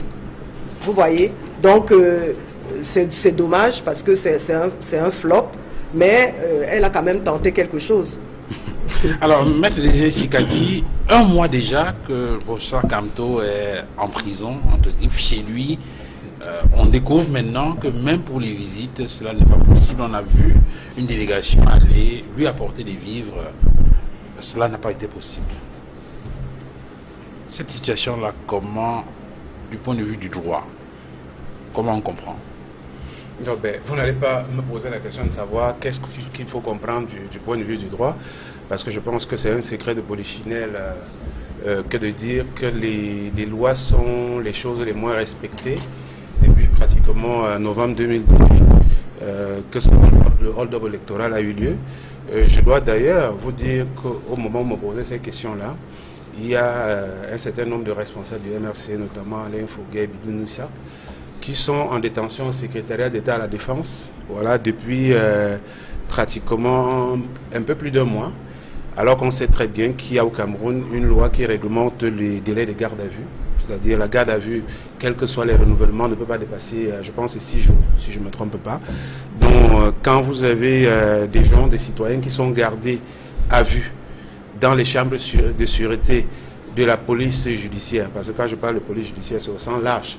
Les autorités en charge de la conduite des enquêtes judiciaires au secrétariat d'État à la Défense font aussi office de policier ou bien d'office de policier judiciaire. Voilà, dans le cadre de leurs enquêtes. Donc, quand vous avez des gens qui sont gardés là-bas pendant un mois, vous voulez parler de quelle loi? Ben, en réalité, aujourd'hui, on constate que le système judiciaire et même les autorités en charge des enquêtes sont totalement instrumentalisés, manipulés à des fins politiques. Jusqu'à avant-hier, j'ai un autre camarade, Zamboué Pascal, qui a été enlevé en pleine rue, sans mandat, par des gens non identifiés. Et puis, après des recherches, il s'est avéré qu'il avait été conduit nuitamment, parce qu'il était enlevé à Douala, il avait été conduit nuitamment à Yaoundé, au secrétariat d'État à la Défense. Donc, on a quand même l'impression que certaines structures en charge de la conduite des enquêtes judiciaires sont en train de devenir une sorte de Gestapo. Une sorte de Gestapo, où quand je parle de Gestapo, ceux qui nous regardent doivent comprendre qu'il s'agissait à l'époque sur Hitler, des structures de torture politique. Parce qu'aujourd'hui, malheureusement, c'est ça, c'est des structures de torture politique. Moi, quand j'essaie de remuer mes ménages depuis 2018, que cette crise électorale a commencé, et qui a débouché sur ce qu'on voit aujourd'hui, mais quand j'essaie de voir les États démocratiques dans le monde, je ne vois pas un seul État prétendument démocratique dans le monde où les marches sont interdites. Parce que les seuls pays, quand j'ai fait une petite analyse avec une petite étude de quelques instants, les seuls pays dans le monde où les marches sont interdites, c'est la Corée du Nord, c'est la Chine, c'est Cuba, mais qui ont au moins l'avantage de ne pas se présenter aux yeux du monde comme des régimes démocratiques. Parce que dans tous ces pays-là, il n'y a pas de pluralisme politique, il n'y a pas de parti d'opposition là-bas. Mais le Cameroun ne peut pas prétendre être une démocratie. Un pays où on accepte le pluralisme politique et en même temps faire la négation des éléments même qui caractérisent la démocratie. Non, ça, ce n'est pas possible. Quand vous voyez, aujourd'hui, la liberté d'opinion est un principe sacré de fonctionnement de la vie en société. Quand vous voyez les syndicats qui ont le droit de faire grève, vous pensez que c'est quoi? Ben, c'est la conséquence de la liberté d'opinion. Même quand un membre du gouvernement démissionne, c'est vrai que Jean-Pierre Sévénement disait que un membre du gouvernement, il ferme sa gueule ou il démissionne. Il ferme sa gueule ou ça démissionne. C'est la conséquence de ce que, dans tout groupe social, vous avez le droit d'exprimer une opinion contraire. Et pour ce qui est des partis politiques, la marche fait partie des incréments de protestation, d'expression du sentiment contraire. C'est ça les marches. Donc on ne peut pas se comporter comme si, au Cameroun, nous devons avoir un régime spécial. Une démocratie assez spécifique et subjective, parce que taillée à la mesure du RDPC, et qui consiste à empêcher les partis d'opposition de s'exprimer publiquement et dire qu'il y a démocratie. Non. Mais il faut le dire. Le professeur Kamto est dans un régime de... Vous avez parlé de prison, mais moi je dis effectivement c'est la prison. À la seule différence que la prison, de par la terminologie juridique, est un endroit où des personnes qui sont soit en détention, soit condamnées par une décision de justice, sont mises, sont internées. C'est là-bas, c'est ça la prison. Mais dans le cas du professeur Kamto, vous avez quelqu'un, il n'y a aucun acte judiciaire, qui le maintient gardé chez lui, mais vous avez une horde d'hommes en tenue qui sont immobilisés devant son domicile et qui empêchent non seulement qu'il sorte de son domicile, mais en plus que ceux qui viennent le rencontrer ne puissent pas avoir accès à lui sans le bon vouloir de ces gens-là qui sont devant chez lui. Et je dis, ça c'est les caractéristiques, d'une véritable dictature. Et contrairement à ce que d'aucuns pensent, notamment Madame Marlise Douala-Bel, ben, il faut les opposants, du moins certains, comprennent. Nous sommes dans un régime de dictature pratiquement séculaire. Une dictature qui est enracinée depuis une quarantaine d'années, on ne va pas la démobiliser en 2 jours, mais vous devez vous mettre dans la tête que les Camerounais comprennent ça. Ça va prendre le temps que ça va durer, que ça va prendre, mais tôt ou tard, ce changement, il va arriver. On est au bout du bout. Elon Kambia, en parcourant les journaux cette semaine, on observe qu'il n'y a pas que le professeur Kamto qui est dans une situation assez complexe. Il y a, et c'est le journal Le Jour qui nous l'indique, Bibou Nissak et Alain Fouguet n'ont pas été extraits de leur cellule pour l'audience qui était prévue jeudi dernier au tribunal de grande instance du Foundi. Le journal Émergence souligne que c'est une situation qui préoccupe l'Organisation des Nations Unies, qui condamne le Cameroun face à ce musellement de l'opposition. Et donc, finalement, c'est une situation qui préoccupe également, qui attire l'attention de la communauté internationale. Oui, effectivement. La situation sociopolitique du Cameroun, et notamment ce que vit le président national du MRC et beaucoup de ses proches collaborateurs, dont son porte-parole Bibou Nissak, un autre membre du directoire Fouguet, et d'autres personnes qui ont été arrêtées, interpellées, qui sont en détention dans les prisons à Douala, à Yaoundé et dans certaines autres unités de police et de gendarmerie, préoccupent au plus haut point les Nations Unies. Je voudrais dire que le Cameroun a commis vraiment des actes en violation du code de procédure pénale, des textes juridiques qui sont censés faire du Cameroun un état de droit, tels que des pays frères se sont mis à copier le mauvais exemple. Voyez-vous ce qui se passe en ce moment en Guinée-Conakry, à l'élection présidentielle. Vous voyez que le président Alpha Condé, président sortant, a fait séquestrer son challenger, Cellou Dalein Diallo, le chef de l'opposition, parce que, selon les autorités gouvernementales guinéennes, il s'est autoproclamé vainqueur de l'élection présidentielle. Et la solution qu'il trouve appropriée pour prendre, c'est de le séquestrer chez lui. Et ils l'ont fait après avoir vu ce qui s'est passé au Cameroun. C'est pour ça que le Cameroun exporte les mauvais exemples en matière de dictature en Afrique.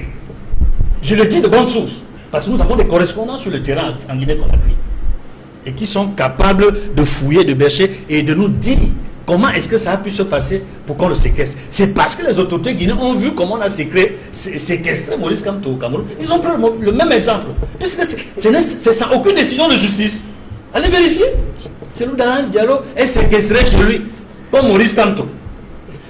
Et tout cela préoccupe non seulement les pays amis, mais la communauté internationale et au plus haut point, les Nations Unies. Je le dis pourquoi? Parce que très récemment, le comité des experts des droits de l'homme qui s'est réuni et a fait un communiqué sur la situation du Cameroun en demandant, sur le cas de Maurice Kamto, aux forces de sécurité de libérer les lieux parce que visiblement c'était une situation illégale et arbitraire. Ils n'ont pas été écoutés. Ils ont également demandé de libérer toutes les personnes interpellées dans le cadre des marches du 22 septembre. Le gouvernement qui avait été interpellé d'abord, ça il faut le souligner, ils avaient demandé la version du gouvernement. Le gouvernement n'a pas donné sa version. Ils ont fouillé, enquêté, obtenu des renseignements sur la situation des personnes interpellées, arrêtées par le MRC. Ils ont eu d'autres informations. C'est alors qu'ils ont sorti leur communiqué. Et c'est après leur communiqué seulement que le gouvernement réagit en donnant pour la première fois ce qu'ils estiment être le nombre de personnes qui ont été arrêtées, ce qu'ils estiment être le nombre de personnes qui ont été libérées. Mais le collectif des avocats, le collectif Sylvain Sow, a fait également un rapport là-dessus. Et on voit bien que entre ce que le gouvernement a dit et ce que le collectif Sylvain Sow, les avocats qui défendent les personnes interpellées par le MRC, ont révélé, il y a un gap, il y a un fossé. Où se trouve la vérité? Et je pense que dans les jours, dans les semaines à venir, et après l'extension du délai qu'a donné Antonio Guterres, pour que le Cameroun puisse parvenir à un cessez-le-feu sur la question de la crise anglophone, mais également en ce qui concerne les recommandations faites par le comité des experts des droits de l'homme de l'ONU, qui sont un comité constitué des personnalités indépendantes, il faut le rappeler.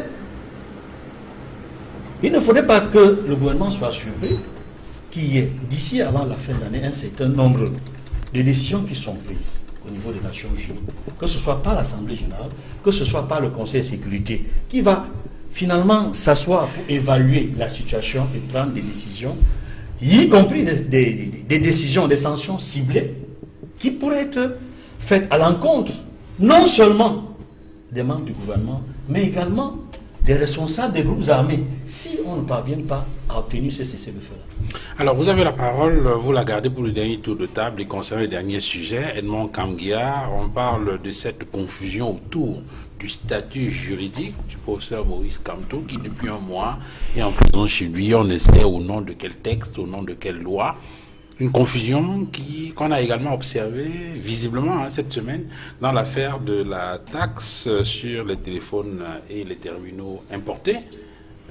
Il y a eu une loi qui a été adoptée en décembre 2019 et promulguée par le président de la République, faisant état de cette taxe numérique donc sur les téléphones portables, avec notamment la possibilité pour les opérateurs de prélever donc pour reverser dans le cadre des taxes douanières, et bien après une levée de bouclier, pour reprendre les termes utilisés par la nouvelle expression. Le gouvernement a battu en retraite. Ce sont les termes de ce journal. Et le journal Émergence parle de rétropédalage. Mais la question que je pose, c'est celle que le journal Le Messager semble également se poser, c'est sur la forme de cette décision. Le secrétaire général à la présidence de la République a écrit au secrétaire général des services du Premier ministre pour lui dire, de dire au Premier ministre que le président de la République a dit qu'il faut surseoir à cette taxe-là. Oui, en réalité, c'est deux questions que vous posez. Alors, on va dire ça comment? Droit administratif nouveau. Je commencerai par la dernière question que vous avez posée. Au Cameroun, j'ai souvent dit sur ce plateau, je me suis souvent posé une question sur ce plateau. Pas une fois, pas deux fois. En utilisant le titre d'un excellent ouvrage de Pierre Flambeau Ngayap, du sénateur Ngayap, Cameroun, qui gouverne? Parce que lorsque l'on voit la manière dont il y a les échanges épistolaires entre le secrétaire général de la présidence de la République et son homologue des services du Premier ministre, et des instructions qui sont données par, je dis bien, des instructions, parfois c'est sur haute instruction du président de la République, parce que c'est comme ça qu'on commence parfois les communiqués signés Ferdinand Gongo, sur haute instruction du chef de l'État. Il instruit, il demande donc au service du Premier ministre de bien vouloir faire ci, faire ça. Et une des autres choses récentes, c'était d'enlever tout le matériel qu'on avait mis dans les stades par rapport au Covid-19, parce qu'il y aura le CHAN de 2021 et autres. Mais la manière dont le communiqué est formulé suscite des interrogations sur la manière, sur le mode de fonctionnement de la gouvernance au Cameroun. En réalité, ce n'est pas bon. Ce n'est pas bon. Ça laisse un mauvais présage. Et on avait fait tout un débat sur ce plateau sur un texte relatif, n'est-ce pas, à la délégation permanente. La délégation permanente de pouvoir entre le président. Des signatures. Des signatures. La délégation de signatures entre le président de la République et son principal collaborateur. On a observé par la suite qu'après nos critiques, il a étendu cette délégation de signature, non seulement au secrétaire général de la présidence de la République, mais également à ses adjoints, à d'autres personnes que le secrétaire général. Mais jusque-là, ça ne résolvait pas le problème de fond. Et il y a eu par la suite un autre débat de fond sur la question du gré à gré. Et les mois qui suivent, pendant lesquels le président de la République n'a pas été visible auprès des Camerounais, nous a donné l'impression que le gré à gré que le MRC avait mis sur la place publique et dont le président national avait par la suite évoqué et même commencé à déclencher un processus de vacances à la présidence de la République, on s'est rendu compte que tout cela était fondé. Mais nous sommes heureux de ce qu'il y a eu recul en matière de gré à gré, Mais nous regrettons que la manière dont la collaboration s'effectue entre le secrétaire général et le président de la République et le Premier ministre, chef du gouvernement, à travers son secrétaire général, pose encore problème. Maintenant, concernant la taxe sur le téléphone, effectivement, nous avons dit qu'il y a une reculade. Le gouvernement a reculé. Et nous apprécions cette reculade ou ce rétropédalage. C'est un signe non seulement de bonne volonté, mais c'est la reconnaissance que l'application de la mesure aurait posé plus de problèmes que la solution que l'on va apporter. Parce qu'il faut le dire, le gouvernement cherche à engranger le maximum de recettes par tous les moyens. Ce n'est pas comme ça qu'on gouverne. Ça allait peser lourdement sur le consommateur.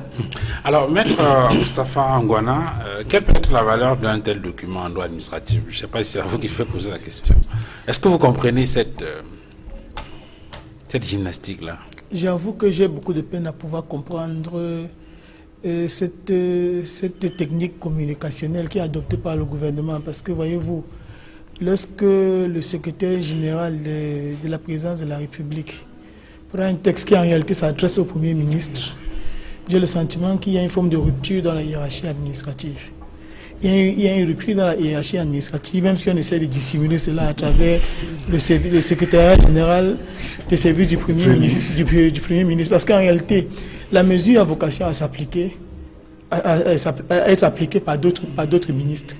Donc il aurait été séant que le président de la République instruise le Premier ministre directement, et que le Premier ministre lui aussi instruise éventuellement les autres ministres.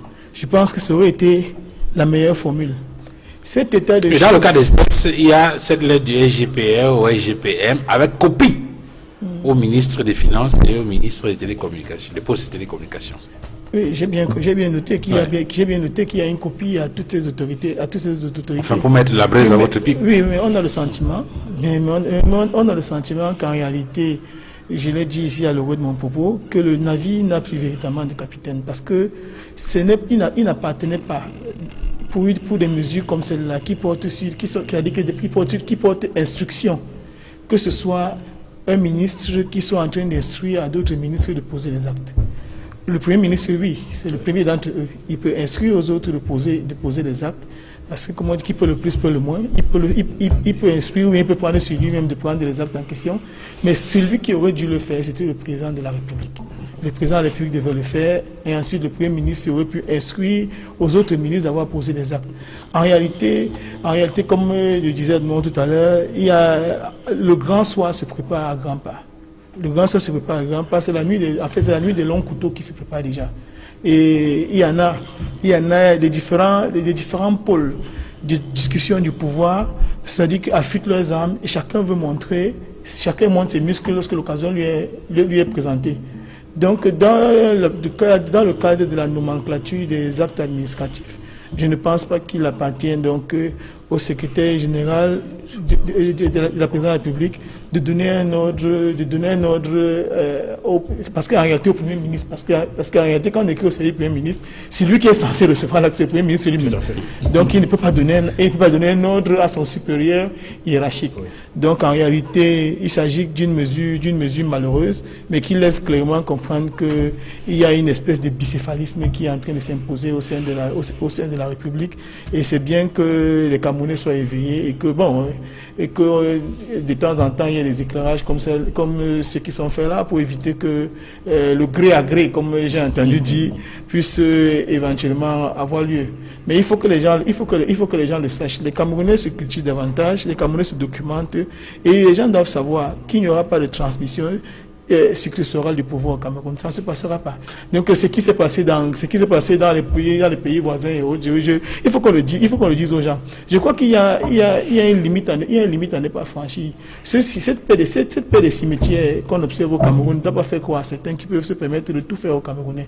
Je crois que le moment est venu, lorsque le Rubicon sera véritablement franchi, je ne suis pas sûr qu'il y ait une personne sur ce plateau qui laissera que les choses se fassent dans ce sens qui est d'une incongruité lamentable, qui couvre le pays de honte. Elle-même marchera parce qu'elle n'est pas d'accord. De plus en plus, on parle donc de ces manœuvres qui visiblement viseraient à transmettre le pouvoir au SGPR qui quand même de plus en plus s'illustre par des communiqués, des textes où il y a des instructions qui sont données au Premier ministre, chef du gouvernement, aux membres du gouvernement, mais sous l'aval, sous la plume du président de la République, que beaucoup redoutent que le président de la République, chef d'État, est en train de passer subtilement la main au SGPR. Est-ce que c'est un avis que vous partagez? Et il y a Maître Moustapha Ngouana qui a insisté sur ce qu'il a appelé le grand soir. Il a parlé de la nuit des longs couteaux. Je rappelle que quand on parle de la nuit des longs couteaux, on fait allusion à l'Allemagne nazie. Ce sont ces images-là qui sont très embêtantes. Il faut qu'on les évite parce que ça n'a pas fait du bien à l'Allemagne, ça ne nous fera pas de bien. Donc il ne faut même pas le souhaiter. Quelle analyse vous faites de ce que je veux, laissez-moi parler. Le président Kamto a enfreint une loi. Tout le monde sait que la loi sur les libertés, en ce qui concerne la liberté de manifester, il y a des conditions qui n'ont pas été remplies. Le président Kamto a quand même décidé de défier. C'est toujours la question là. C'est toujours la question qu'on a posée. Excusez-moi. Vous êtes au sujet. Elle introduit la réponse, je crois. Elle introduit la réponse. Il doit avoir quand même une corrélation avec le développement. Laissez-moi. Mais on est dans un pays libre. C'est comme ça que vous allez nous... On n'est pas libre d'être hors sujet. On n'est pas libre d'être hors sujet. On est même libre d'être hors sujet. Vous soutenez Kamto qui a été hors sujet. Donc maintenant laissez-moi chuter pour dire que... Mais vous faites pas mal, hein? Moi je suis peiné vraiment pour cette situation du président Kamto parce que pour moi le MRC était un maillon très important dans le cheminement dans l'implémentation de notre démocratie. Et à un moment donné, il y a eu un déraillement. Et je ne sais pas ce qui a provoqué le déraillement, certainement la confusion entre intelligence et sagesse. Revenez au sujet. Non, mais elle est en train de finir son temps de parole. Je suis en train de finir mon temps de parole. Pour dire que moi je dirais au président Paul Biya de pardonner au président Kamto. Il a commis une erreur, tout le Cameroun le sait. C'est pour ça que sa marche ne pouvait pas prospérer. Okay. Mais maintenant on a besoin qu'il soit là. Moi je pense qu'il manque à la scène politique. Donc, mais ne me faites pas encore chuter, je n'ai pas fini. J'avais noté tout à l'heure. Deuxième chute. Oui, maintenant, en ce qui concerne la loi fiscale, oui. L'application de la loi sur le rétropédalage du gouvernement sur le sujet. Moi, je ne dirais pas rétropédalage parce que c'est un mot qui traduit la réalité. Non, il ne traduit pas la réalité, qui disqualifie absolument le regard et l'écoute du président de la République. Ce qu'il faut retenir et vendre, c'est le fait que le président de la République ait pris note que cette disposition dérange. Mais sauf qu'il n'écrit pas directement. Et c'est ça le problème. Peu importe. Vous, ce qui vous arrange, c'est de pouvoir expliquer qu'il n'a pas écrit. Mais quelle est l'importance? L'importance, c'est quoi? C'est qu'il y a eu sursis. Voilà. Donc, il y a donc eu sursis parce que le président de la République a pris note qu'il y a matière à être un peu sur la réserve et de se donner le temps de voir venir. C'est un acte que vous saluez, Maître Désiré Sikati. Si on veut rester sur le fond, ou bien vous préférez dire un mot également sur la forme, je veux dire ces correspondances-là. Ben, déjà, vous avez parlé de... Vous vous êtes posé la question de savoir si c'était conforme à la loi au droit administratif. Moi, j'ai envie de dire que on est là dans le cadre d'un conflit successoral futur et qui malheureusement ne respecte pas toujours les règles de la loi. D'ailleurs, au Cameroun, en dépit du principe de la séparation de pouvoir, vous allez voir que tous les actes politiques qui sont pris au Cameroun par le pouvoir exécutif échappent à la loi. C'est la raison d'ailleurs pour laquelle je vous disais tout à l'heure qu'on a des camarades qui sont gardés à vue depuis pratiquement plus d'un mois. Donc ne parlez pas de la loi lorsque les actes concernent le régime. C'est des actes qui sont au-dessus de la loi. Mais ce qui est sûr, c'est qu'on est là, si on avait un pays où les conseils ministériels se tiennent normalement, parce que dans la plupart des pays, c'est une fois par semaine, normalement, le président de la République aurait la possibilité de donner directement les instructions à son Premier ministre. Nous savons tous que sur le plan protocolaire, le Premier ministre passe avant le secrétaire général de la présidence. Donc même si ce secrétaire général de la présidence a reçu une délégation de signature, il y a quand même une incongruité à voir qu'il donne des instructions au Premier ministre qui est son chef. Voilà, donc, et c'est la raison pour laquelle on se pose la question de savoir, est-ce que Paul Biya, où est-ce qu'il est? Est-ce qu'il ne gouverne pas par des photos? Est-ce que le Cameroun est gouverné? Et il faut bien se rappeler, Edmond l'a dit, peut-être, bon, il a donné l'impression qu'on parlait du gré à gré. Le gré à gré, non, il s'est pas fini. Quand je parle de conflit successoral futur, ça c'est une lutte une lutte de clan au sein du régime qui voudrait que, après M. Biya, que ça se passe comme ça s'est passé dans d'autres pays que chacun d'entre nous connaît. Mais seulement, il faudrait qu'on comprenne que le Cameroun, même si on n'est pas une démocratie, parce que si on l'était, il n'y aurait pas Maurice Kamto ne serait pas en prison chez lui, en dehors de tout acte de justice, mais il faudrait que ces dirigeants comprennent qu'il y a un certain nombre de choses que les Camerounais ne vont jamais accepter. Et même le gré à gré. Nous savons tous que lors de la dernière session, donc je pense que c'est l'avant-dernière session parlementaire, la question de la modification de la Constitution pour introduire un mécanisme de dévolution du pouvoir, selon le mode de gré à gré, avait été à l'ordre du jour. N'eût été tout... La levée de bouclier. Oui, la levée de bouclier qui avait été faite par le MRC et certains et d'autres partis d'opposition qui voient les choses dans le même sens. Je pense qu'il y aurait eu cette réforme constitutionnelle. Donc, je suis loin de penser que le régime en place a abandonné ce gré à gré. A abandonné le gré à gré. Ce qu'ils sont en train de faire, ça se voit bien qu'il y a des clans qui sont en train de s'entremêler pour s'étouffer, et celui qui va sortir vainqueur, c'est lui qui pourra imposer ce gré à gré. Mais le peuple camerounais, comme l'a dit mon confrère Moustapha Ngouana, ce n'est pas une question qui va se gérer avec indolence le moment venu. Je pense que s'ils essaient... Surtout qu'il a parlé de la nuit des longs couteaux. Oui, je sais. Je pense que chaque... Les SS, pendant au moins, le RDPC réussit souvent à diviser les acteurs de l'opposition. Mais l'avantage, au moins, c'est que sur cette question-là, il y a l'unanimité. Donc c'est nous qui avons fait que le SDF vous laisse au Cameroun. Voilà. Non, ça n'a rien à voir avec ce que je dis. Merci, madame, messieurs, d'être venus sur le plateau de Droit des réponses. Merci à vous.